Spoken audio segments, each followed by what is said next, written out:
విజయనగరం జిల్లా నుంచి వచ్చిన శేఖర్ అనే అభిమాని మోకాళ్ళపై అలిపిరి మెట్ల మార్గంలో నడుచుకుంటూ వెళ్తున్నాడు. కేవలం తన అభిమాన నటుడు పవన్ కళ్యాణ్ ఈసారి గెలిచి అసెంబ్లీలో అడుగు పెట్టాలని కూడా ఆయన ఒక మంచి ఉద్దేశంతో ఈ కాలిబాటన మోకాళ్ళపైన వెళ్తున్న పరిస్థితి. మనం శేఖర్తో మాట్లాడబడదని చెప్పండి.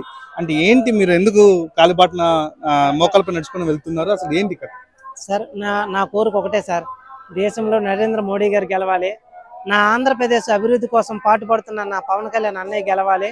కూటమి పార్టీ గెలిచి 2024లో ఒక కొత్త పార్టీని స్థాపించి మన ఒక రాష్ట్ర అభివృద్ధి కోసం కొనసాగుతారని, అందుకనే గెలవాలని వెంకటేశ్వర స్వామి కాడికి మోకాళ్ళ మీద నడుస్తున్నాను.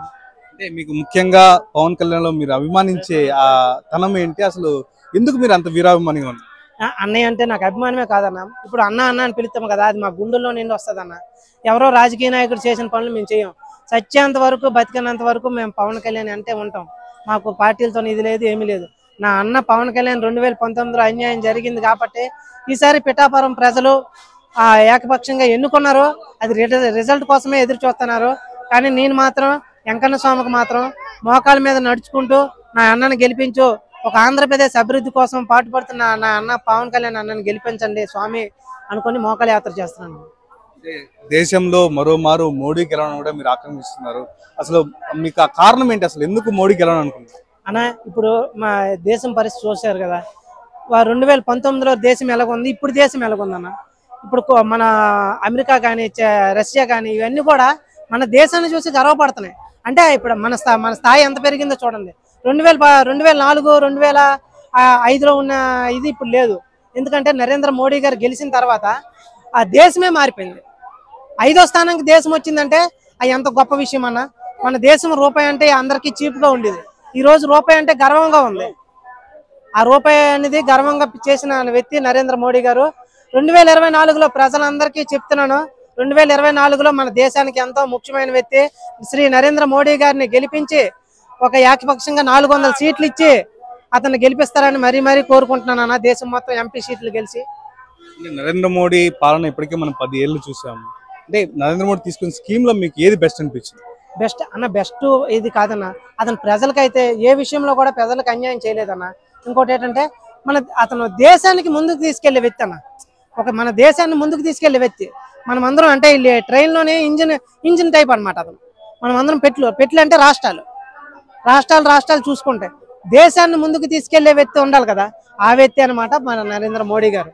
400 సీట్లతో వెంకన్న స్వామి మీద ఇచ్చేసి పాదయాత్ర చేసుకుంటా వెళ్తున్నాను, మోకాళ్ళ యాత్ర చేసుకుంటా. ఈసారి 2024లో 400 సీట్లు పక్కా కొడతారు నరేంద్ర మోడీ గారు. ఇప్పటికే చంద్రబాబు, బీజేపీ, అలాగే టీడీపీ, జనసేన పార్టీలు 2014లో పొత్తు సాగించాయి. అప్పుడు చేసిన అభివృద్ధి మీరు చూసారు. అయితే ఈసారి ఎలా ఉండబోతుంది అనుకుంటారు రాష్ట్రం? ఈసారి అంటే నరేంద్ర మోడీ గారు కూడా చూసారన్న, అంటే ఒక సీఎంని మనలేము అనుకొని అతను కూడా ఒక సీఎంకి ఇవ్వాల్సిన రెస్పెక్ట్ అతనికి ఇస్తున్నారు. అంతేగాని అతను ఏదో అవినీతి చేశారంటే నరేంద్ర మోడీ గారికి అసలు ఇష్టం ఉండదు. అవినీతి పరులు అంటే అసలు ఇష్టం ఉండదు. ఇప్పుడు మన పవన్ కళ్యాణ్ అన్న సొంత డబ్బులతోనే రైతులకి హెల్ప్ చేసి, రైతులకి ఇదో చేసి అన్ని చేసి సొంత డబ్బులు ఖర్చు పెట్టుకుంటా కష్టపడుతూ ఎండలో తిరుగుకుంటా అతనికి అంత అవసరం లేదు. కానీ రాష్ట్రం బాగుండాలి, మన దేశం బాగుండాలి, ఒక రాష్ట్రాన్ని మా యువత, ఆంధ్రప్రదేశ్ యువత బాగుండాలి, ప్రత్యేక హోదా రావాలి రాష్ట్రానికి, ఒక మంచి డెవలప్మెంట్ కంపెనీలు రావాలి, ఒక హాస్పిటల్ రావాలి, ఒక మెడికల్ కాలేజ్ రావాలి, ఉద్యోగ వృత్తి రావాలి అని ఎంతో కష్టపడుతున్నాడు అన్నయ్య. ఆ కష్టానికి ఫలితమే 2024లో మనం చూడబోతున్నాము. రాష్ట్ర ప్రజలందరూ కూడా గమనించే ఓటేశారు. దీని కొరకు గెలుపు ఒక్కటే ఇప్పుడు మనం చూడాలి. జూన్ 4వ తేదీనే ఆ రోజు తెలిసిపోతుంది మొత్తం అంతా ప్రజలు ఎంత మారారో, ఎంత ఇది లేదని. సాధారణంగా నడుచుకోవాలంటే 4 గంటలు పట్టే సమయం పడుతుంది అలిపిరి మెట్ల మార్గంలో. అలాంటిది మోకాళ్ళపై నడుచుకుని అంటున్నారు. అంటే మీకు ఈ కష్టం అనిపించదా? కష్టం అనిపించినా కూడా వెంకన్న స్వామి కాడికి వెళ్తున్నానంటే ఏ కష్టం అనిపించదు, ఆ స్వామే చూసుకుంటారు సార్. ఎందుకంటే ఈ రోజులో ఒక మంచి వ్యక్తిని ఎమ్మెల్యేగా గెలిపించుకోవాలన్నా కూడా మనం కష్టపడాల్సి వస్తుంది. ఈ రోజు భగత్ సింగ్ కానీ లేకపోతే ఒక అంబేద్కర్ గారు కానీ పోటీ చేసినా కూడా అతనికి కూడా ఇన్నే పాటలు పట్టాలి. ఎందుకంటే ఈ రోజుల్లో అవినీతి ఎంత ఉందో చూసారు కదా.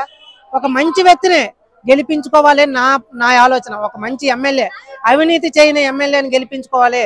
నా పవన్ కళ్యాణ్ అనే సీఎం, నెక్స్ట్ సీఎం కూడా కావాలి అతను అనుకుంటే అని నేను వెళ్తున్నాను.